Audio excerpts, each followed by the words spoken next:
और यार हिंदुओं की औलाद हो सारे यार, मैं कहता हूं मैं हिंदुओं की औलाद हूं। हम हिंदुओं से सिख हुए, सिखों से मुसलमान हुए, पता नहीं है।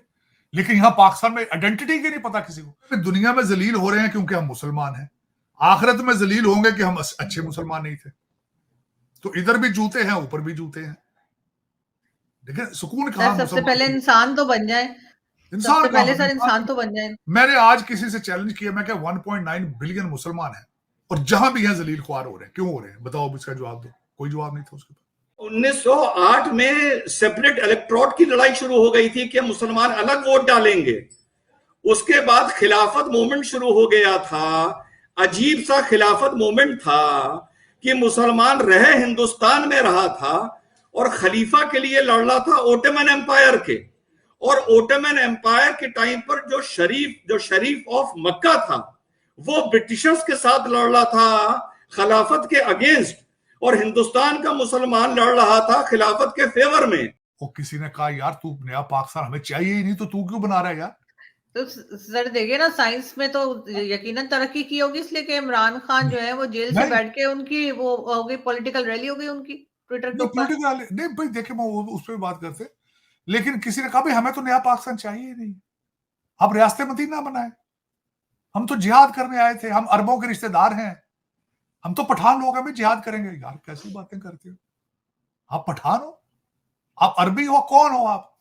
जिस कौम को अपनी आइडेंटिटी की ना पता हो, जिस कौम को अपनी आइडेंटिटी के ना, वो क्या करेगी। इतने सैयद इस वक्त सऊदी अरेबिया में नहीं जितने पाकिस्तान में है, अंदाजा लगा लेना। हर दूसरा बंदा कहता है मैं सैयद हूं। सर मैं भी हूँ।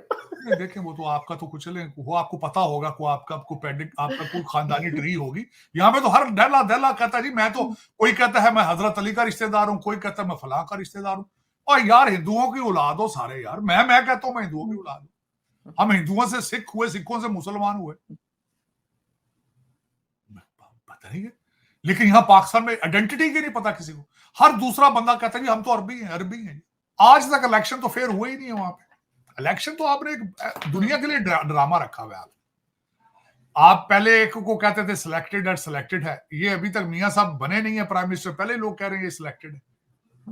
तो ये क्या क्रेडिबिलिटी है। देखें यहां पे मिडिल, अगर देखा जाए तो इंडिया में लोग आपको पूरा मुसलमान नहीं समझते, वो कहते हैं यार ये तो या लालच में मुसलमान हुए या डर के मुसलमान हो गए, ये पता नहीं किस किस्म के मुसलमान है।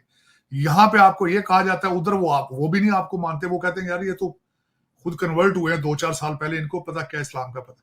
मुझे किसी ने भेजा था, एक मीम भेजा, बड़ा अच्छी बात है। उन्होंने कहा दुनिया में जलील हो रहे हैं क्योंकि हम मुसलमान हैं, आखिरत में जलील होंगे कि हम अच्छे मुसलमान नहीं थे। तो इधर भी जूते हैं, ऊपर भी जूते हैं।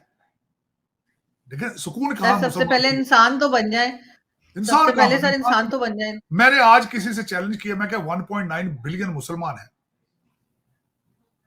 और जहां भी हैं जलील ख्वार हो रहे हैं, क्यों हो रहे हैं बताओ, अब इसका जवाब दो। कोई जवाब नहीं था उसके पास। मैंने कहा मैं तो सर अब बिल्कुल टू नेशन थ्योरी के ऊपर बिल्कुल बिलीव नहीं रखती, इसलिए कि मुझे तो इतना प्यार मिला है भारत से कि आप यकीन करें सर, अभी भी एक साहब जो है वो बॉम्बे से यहाँ दुबई आए सिर्फ देखें मुझसे आज मिलने तो के लिए, और कल मेरी उनसे मुलाकात होगी। आप तो वो कह रही हैं, मैं तो सारा दिन होता ही भारत हूं। मुझे ये बताएं कि मेरा तो वो भाइयों से ज्यादा प्यारा इंसान है जो मेरे साथ 30 साल से,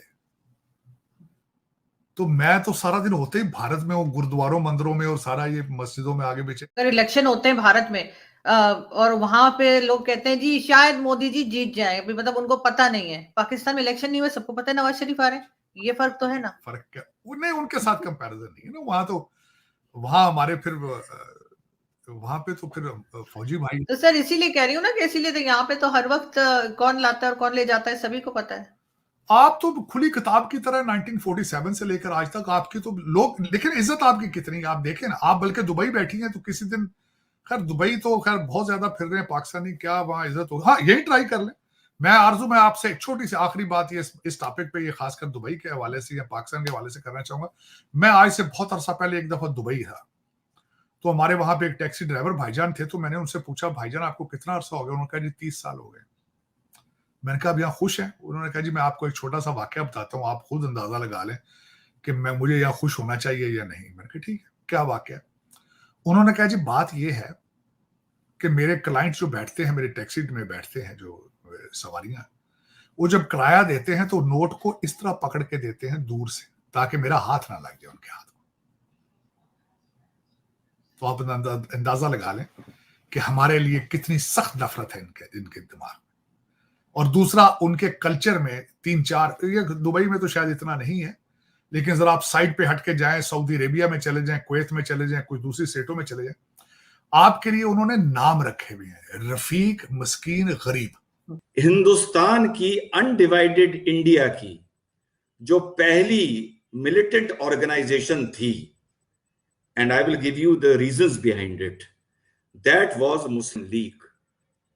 मुस्लिम लीग ने 1930 में सबसे पहले मुस्लिम नेशनल गार्ड बनाया, औरिया साहब, जिसकी सदारत, जिसके कमांडर इन चीफ थे सिद्दीक अली साहब।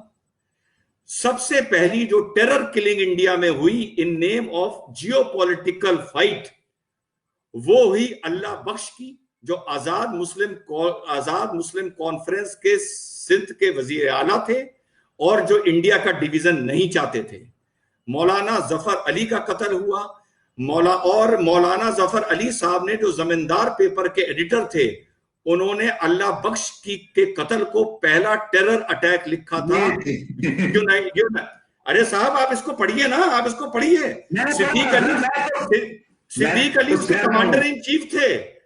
और उसके बाद मदनी साहब पर हमला, मौलाना आजाद साहब पर हमला, मौलाना रज्जाक साहब पर हमला।